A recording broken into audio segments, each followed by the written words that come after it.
We were literally just having an argument about the conversion from miles to kilometers. Fabian's like, no, 2.2. I'm like, no, that's pounds to kilograms.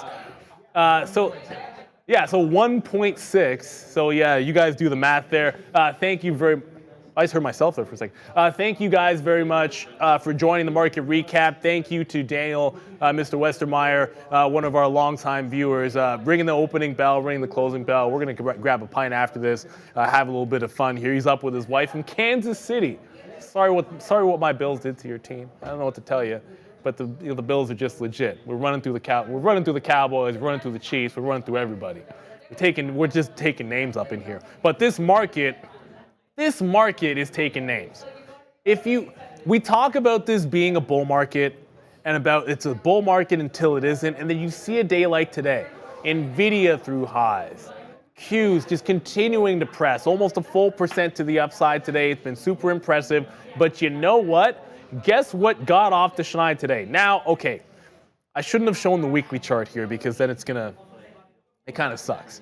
But I did want to show that you had some strength in natural gas.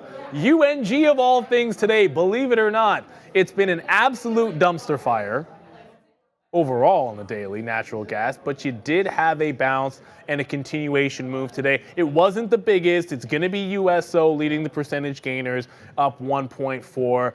After that, you had the SPY and the Qs leading the session. It was not a day of a huge market breadth to the upside, unfortunately.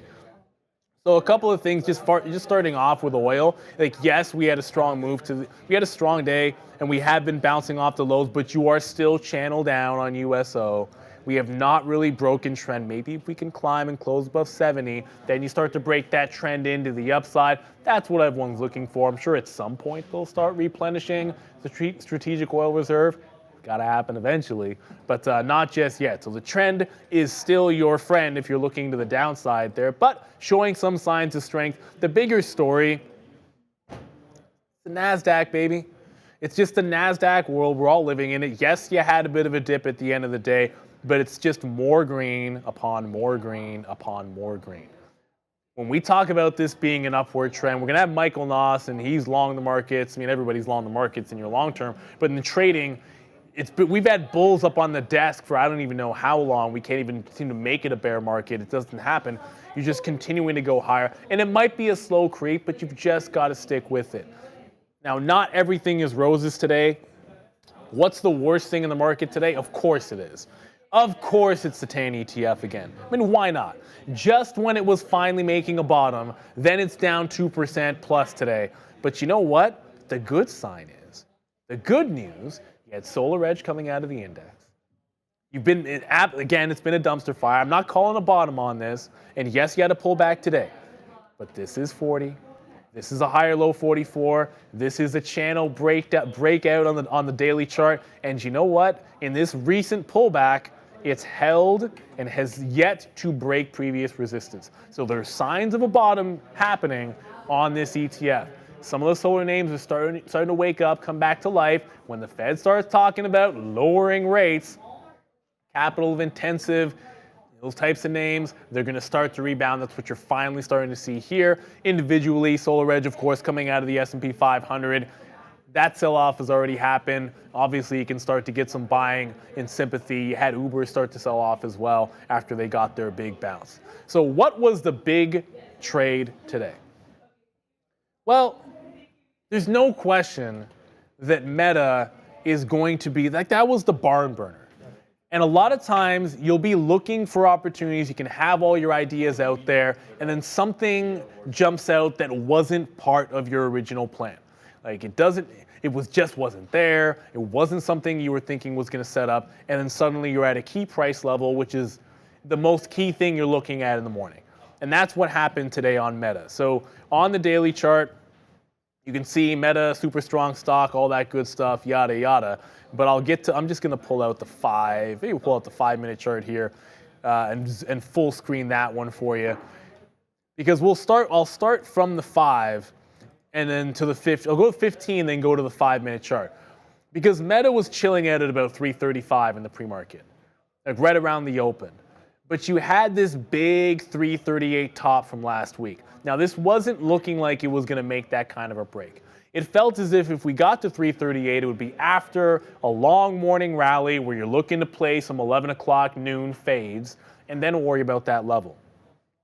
Fast forward, and we'll maybe move this 5 minute to a 3 minute, slight difference.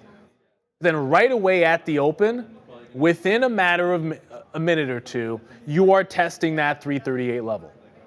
So all of a sudden, you go from, okay, thinking that this is not going to be a 9:30 open play, it's not one of the stocks I'm watching in the first 5 minutes, to it is breaking one of the biggest levels you're going to find right away. So I flipped over. I had no plan of action for it on the breakout at 9:30. So pivot to the only thing I knew what to do at that moment was just play a clean break level with a target entry for a tight stop. So that's all I did. And from the 3 into the 1. And now there obviously would have been better ways to do this because I could have held this trade, but it broke out that 38. It went stair step, immediate rejection at 340, so was able to get in and out like easy peasy. It's going to be the easiest $2 move you're going to find. Grab about $1.25 out of it, all said and done, risking about 20 cents. But just because it came out of nowhere, and you're making a quick trade because I don't want to sit there trying to have some big long-term, this is my hole when I wasn't even thinking about it type of deals, you got to be able to pivot. And the pivot was to look back at what had happened and set up the next trade. If it was an out at 340 on the even where the sellers came in on that 1 and 3 minute chart, or 1 minute chart, then what it should have been when it dipped back in at about 9:45, broke 340, and then reclaim that level. That's your re-entry point. Either you get that dip in here, get the long back through 40 to the local bottom, 50 cents, 60 cents worth of risk, or just a retake of the high of the day and then trend up. Now, there's nothing wrong with when you see something important happening at the open, you jump to that stock and take the first opportunity you get. And maybe it's going to be a scalp trade because you didn't have a different setup in there. You jump to something in your playbook. A standard breakout play that either works right away or doesn't, that's an easy one in a strong stock.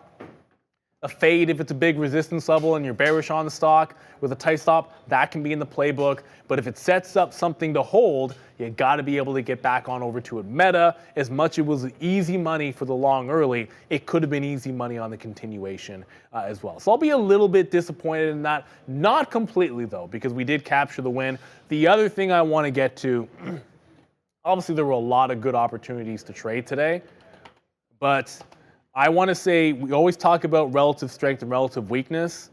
Again, if you're not trading right at 9:30, identify relative strength, identify relative weakness, because that's what I saw over in Intel. Now, this is not to say it's the easiest trade out there, but when Nvidia was ripping, when the market was ripping and going higher, all you saw with this stock was dump at the open, try to get packed above the even dollar, right to 46, fails 46. It's not that difficult. You're shorting the 46 level, you're shorting underneath it, you get down in the 45, 60s, it comes right back in the afternoon, provides you a failure at the exact same level. There's a reason you go back to the well for these types of trades. Because you find a key price level and you know what you want to do with it. Again, it's all about risk to reward, but Intel, relatively simple to work and manage a position where you're risking less than 10 cents and you're able to get 25 to 35 cent moves.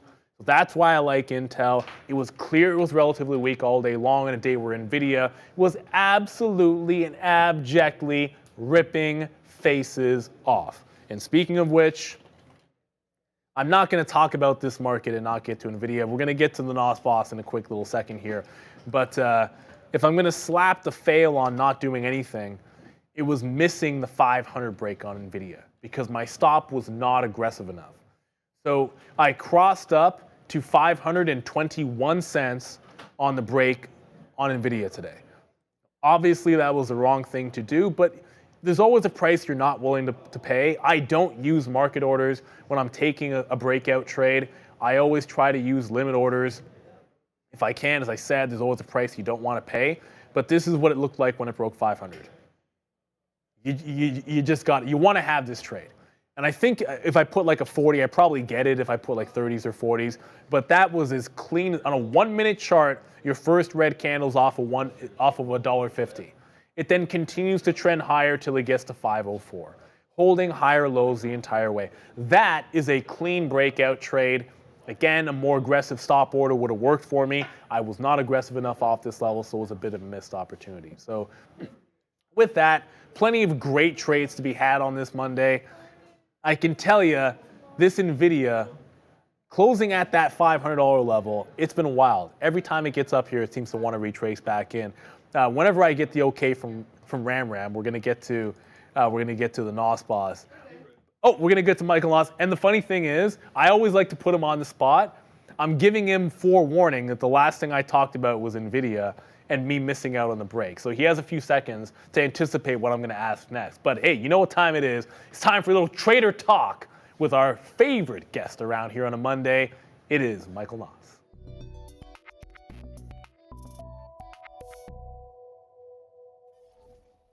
Good afternoon, Michael.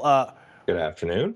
Hopefully, we're getting a storm here tonight. So I don't know, like we're getting some weather this evening. I hope you're not going to get any. I know it gets a little crazier out east there, but so I hope we're getting something right now. So I was actually going to give the same caveat as last week that if I disappear, we're having another no snow, thankfully, so I don't have to go out and shovel it.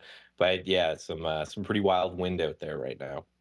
Well, make sure you use that proper form when you're shoveling. You know, like don't lift with the back. Like get in there, use the hips, all that good stuff. We don't want you getting hurt or anything like that. But before I ask you about, like, look, it's a holiday, sort of week, and the next week as well, and the approach that you talked about it this morning, and the bull market that we're in, all that good stuff. But I just mentioned, like, I missed a trade on Nvidia on a breakout trade. And so a lot of times you'll be sitting there. And for me, the first thing I do when I miss that trade is just, I almost don't want to take the next thing it sets up in that stock because I don't think I'll be thinking clearly. When I miss that free $1.50 move on it, I then don't take that next trade. So now what happens to you when you sit there staring for a perfect setup and then for whatever reason you don't get the trade and then you see the upside? Like, do you have something that you do or you tell yourself as you're adjusting to that reality, because it happens all the time? Go for a walk is one of the good things, but yeah, it hits. As someone who used to day trade and then now I'm almost exclusively a swing trader, it hits you even harder because the research that I put in on individual ideas can be a lot because I'm applying a lot of capital to them and I'm holding them for long periods of time and all of that. So having an idea and missing it really hurts. There's really no good answer other than you have to kind of clear your head, take a walk if you need to, set your alerts for if potentially that gets back to the price you're interested in. You can watch it again to see if there's maybe a secondary setup there. But what I just try to tell myself over and over again is just the mantra, I guess, that I say in my head all the time is the next 10,000 trades. And what I'm meaning by that is that if you're actually trying to trade for a long period of time, any individual trade in the long run shouldn't matter. It shouldn't matter whether it was a good trade or a bad trade because you're not, betting the house on every trade. So you're not either going to get rich or you're going to get poor in any trade. So I always try to, before I enter every trade, the question I ask myself is if I did this 10,000 times, what do I think the outcome would be? And then when I miss a trade, I say, listen, there'll be 10,000 more. And then that at least helps me, know that there's another bus that comes by, right? A nice Warren Buffett quote is the whole, you can, it's the same as baseball, except you don't have to swing. There is no called strikes, I think, in stocks, I think is the quote. No, that is the best analogy out there. I kind of try to follow the same thing. I think when you're trading long enough, eventually at some point, like you don't even think about things in the day to day. You think about things like, how was the quarter, and you start to really get that long term. It's like anything when you're older. Like your time perspective changes, as it should. I think is you should measure success a little bit differently. But let's get to some nuts and bolts of this. We had another update today. We just continue to press. I mean, slowly grind higher. There was a bit of a sell-off at the end of the day. not a huge one, but there was a bit of a sell-off on the Qs at the end of the day. But we're still continuing to press higher into this trend. It's not overwhelming volume or ripping your face off in the overall market. There's some names that definitely gave some opportunities. So, what are you looking at right now to set up this week? Have you changed anything? I know you're obviously sitting in the money on some good longs, which is a great place to be at this particular point. We are getting very close to the Santa Claus rally. I put that in air quotes because even though there is a definition for it, I always find it interesting that some people seem to think it's the entire month of December. It's not. But we are getting close to it, though. We're getting close to maybe some tax loss selling. Do you have any plans with your positions based on those two things? Well, so first of all, for everyone that watching, stay tuned to Friday morning when I'm going to be on because I'm actually going to take some time. I'm gonna dive into the stats behind the Santa Claus rally, and we're going to go over exactly what it is, what the statistics mean, what it is and what it is not. Because you're right, Neil. There's a whole bunch of I don't know if it's intentional misinformation, but just people thinking, yes, it's all of December and it's a guaranteed thing. And again, I'll break all that down for you guys. But I'm not doing a whole lot because of the kind of segment I had this morning where I talked about we are nearing these resistance points. So if you go to my screen real quick, this is the heat map, and you guys are going to get access to this where you can build your own tree maps and trade ideas very, very soon, days and maybe even sooner. I hear from the devs. So this is my tree map that I have open and I look at all the time, where it's all of the ETFs which I focus on, and you can see it's pretty split down the middle. We had solar down and uranium up, and then regional banks down, and the SPY up. It was a very split market, and I heard you, Neil, in the beginning there saying there wasn't a lot of breadth in the market, and that's a chart that we have down here at the bottom that I always like to highlight too, saying the same thing. This is basically every stock in the market, and it's showing what's advancing or what's up on the day versus what's down on the day. And you can see there was a little more in this down column than there was in this up column. So it was very much one of those markets that was led by these big cap names. So that makes it so it hasn't really changed my thinking too much, and the fact that we were in a low volume environment and we are stuck within this range on the SPY over the last few days. Even though the number was up today, it didn't feel, I guess, for lack of a better term, that we were up today. So I am still in that wait and see mode, hoping for a pause this week. My perfect scenario would be a pause this week to give me some good bases to play off of into this Santa Claus rally into next week and in the beginning of the year. Yeah, like sometimes, sometimes there's nothing better than a good consolidation or a pullback to give you the next leg as a trader. And that's the weird thing. Like when you'll hear traders say this, "Oh, I'd like for this to, I'd like for this stock to come down." I'm like, don't you own the stock or don't you like it long? And it's like, well, yeah, because I'm looking for the next trade to get the next up leg, and nothing else is setting up for it. One noticeable thing, because when you put that heat map up, now I didn't notice this until you put the heat map up, but you see URA again? I mean, can we throw it? Can you throw that back up there again? Well, I have. Yeah, exactly. Yeah. I mean, it's standing out. It just made a press to the 30 level. I just put that up. That's still in a good trend on the daily. So again, like there were pockets today that look pretty good. The regionals have been in a breakout and they pull back in 10. I mean, what can you even say about about these solar names? Yeah. No, it's and not to toot my own horn too much, but it's been my best sector this year. It's been something I've been pounding the table a lot on, is this uranium play. You can just see it trades. These are the kind of technical charts as a technician that I absolutely love, because you have an up move followed by some kind of sideways consolidation, followed by another up move, followed by some consolidation, followed up move. So I hate the term an easy trader, but so far this trend has been very easy. There's been very few shakeouts or attempts to hit stop losses, and just a nice solid stair stepping higher of an uptrend. Now, I don't know the specifics behind it, but I know that if I zoom out here into a monthly chart or a long-term chart, there's a lot of room to go, right? This uranium was up to the $200 area not insanely long ago on this monthly chart, and we are technically just breaking out of this base. So I believe that this is going to be something that I'm going to keep my eyes on going into 2024, because if we're just breaking out now, and if you kind of squint to see it, we do have a potential little cup and handle look here. We could get a solid breakout in uranium that could cause even more up moves. So this is definitely something I'm keeping an eye on. And I totally agree, Neil. When I saw this as the #1 leader on all of the sectors I watch, I believe there's around 100 on this list. That got me very interested today as well. Yeah, I mean that's what you got to do. Like that's, I mean that's part of review. I mean I don't know what you're actually. Maybe I should ask you this. When you're doing your review and your preparation, like I know I tend to, even as a day trader, I always start top down. Everything begins with like what is the overall market doing, or what did it do, and what can it do, and then maybe going down with the individual sectors of the things I'm looking to trade, and then you sort of narrow it down to the individual names. I feel like that's almost everybody's process.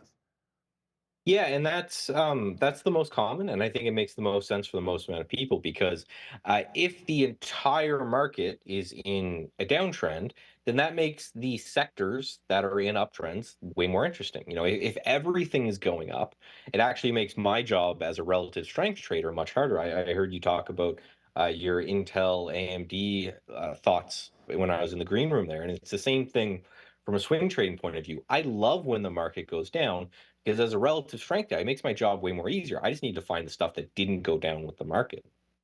Yeah, that's absolutely. I find like at the open, like if you have a couple of plays that I'm looking for, like once those is sort of worked out, the next thing I'm looking for at about 9:35, 9:40 into 10 o'clock. Okay, if the market's going up, what's not going with it?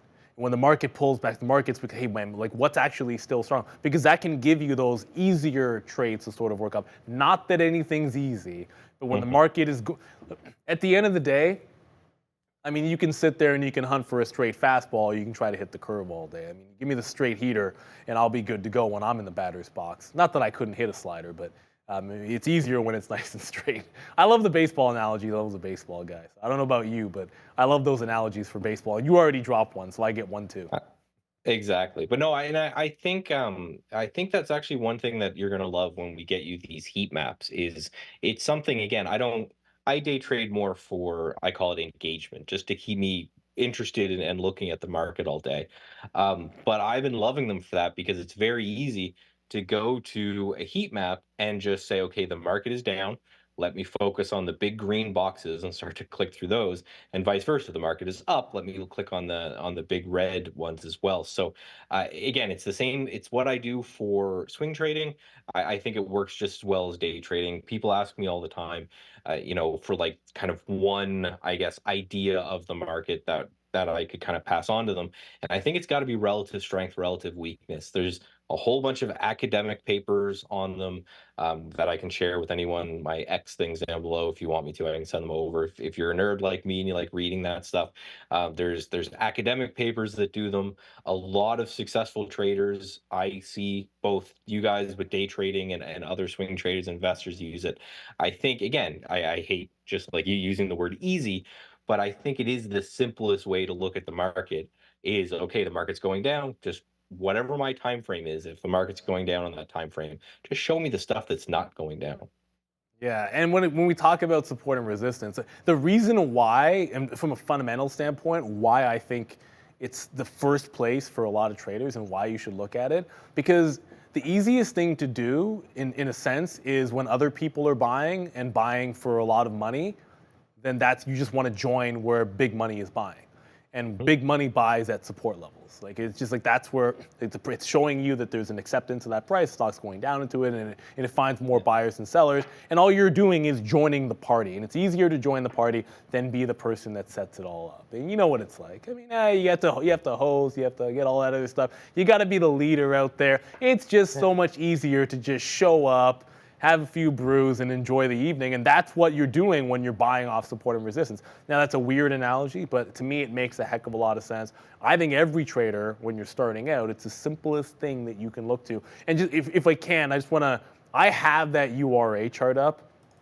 And I think what you were saying, why something like this is technically simple, is because of the notion that you saw what happened, the previous resistance turned into support without shaking you out.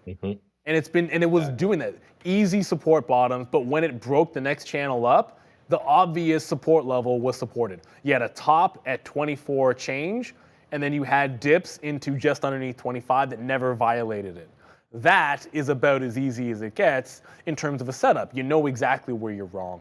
You have an idea where you want to get in. So on that note, we got a few minutes left in here. Is there anything you wanted to end with? Obviously, everyone has to tune back in on Friday because we can get your chat on the Santa Claus rally. Perfect time for doing it. But any final thoughts here?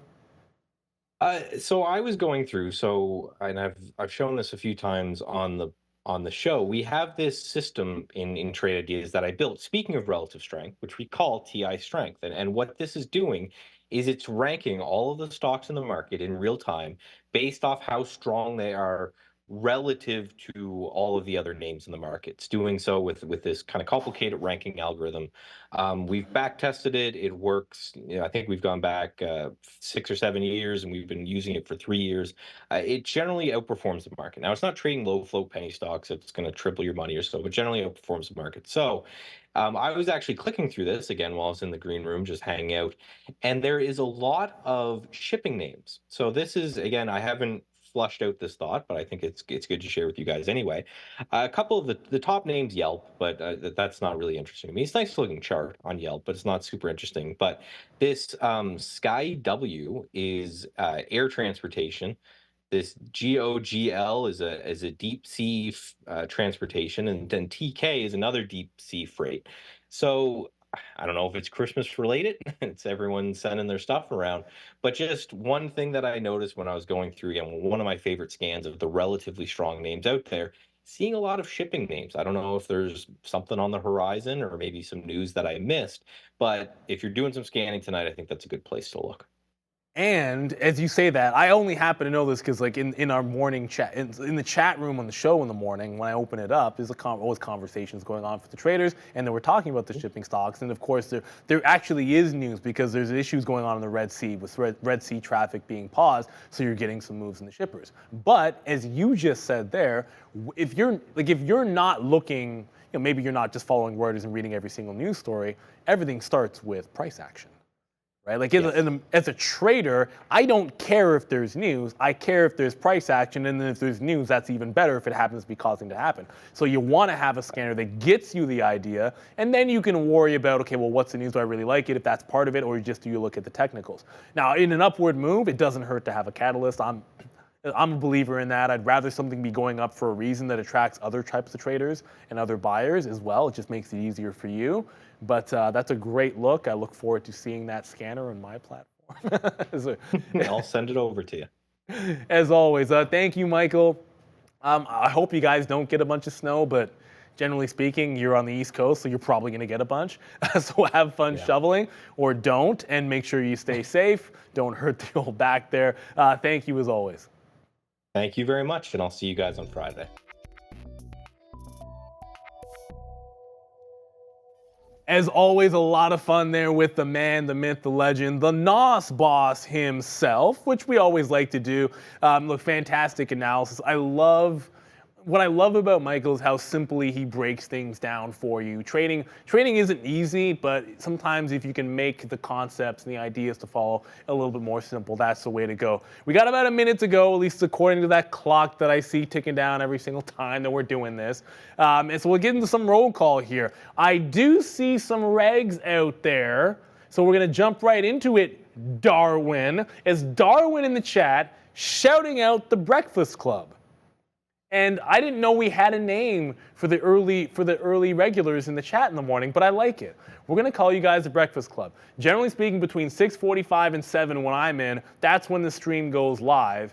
And the Breakfast Club are the people in the chat. So Fat Figure is always the first person in there. Shout out to you, Darwin. Now we have a name for the group. Shout out to Michael Lloyd getting that final spin in. I see what's up. Tony Price in the chat as well. Shout out to you, Mike Pena, Jacob, Bears versus Bulls. Thank you, Bears versus Bull, every single day.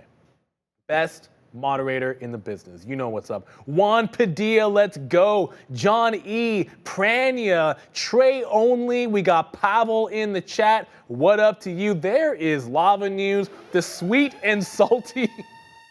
I'm not finishing that one. Bristol, shout out to you. Fat figure, there you are. The Crazy Stitch Lady. Join the Breakfast Club. Would love to see you there, Crazy Stitch Lady. I don't know what that name's about, but it sounds pretty interesting. We got Howell Capital Trading. Shout out to you. Mr. Westermeyer, what are you doing in the chat? We're literally going for a brew in like 5 minutes. You're around here somewhere, but somehow he's still in the chat. That's pretty amazing. Shout out to you, Mr. Westermeyer. More Cansado. Jai, what up? Kev82, Vanilla Man in America, what up? Michael Lloyd, we got you. For Profit, we got Charlie Tav, we got GRL Trader, that's a new one. Duke 684, Brian Thompson, Rob Newland, more Jacob. We got Derek Thompson again. Mr. Westermeyer, you still there? I don't know. You're here, so I don't know why I don't see you. You're around here somewhere, though. Eliza, shout out to you. Agitated Stallman as well. We got Alric. We got NASCAR All Out. Neil MacArthur. Even though you spell it with an I, it's all good in my books. TL Bryant as well. Tango Sierra DVDRD43. That's a bit of a tongue twister. Can't get them all, but thank you everyone. Fuzzy Bear, I see you as well. Connie, HPDS. I can go all day with this, but I can't because we got to roll. It's been an absolute fun one. Shout out to Obi. He's still here doing what he does, which is review his trades. That's what a good trader should do. That's why traders stay late. But shout out to Obi for filling in for Sean. He's filling in for me for the next couple of days. I take some time off to be with the family, so it should be a good one. You're in the best hands. Mr. Katina is back tomorrow. I'm going for a brew with Mr. Westermeyer. We're going to have some fun. We'll see you tomorrow morning. Well, you won't see me, but you'll see the Trader TV Live crew.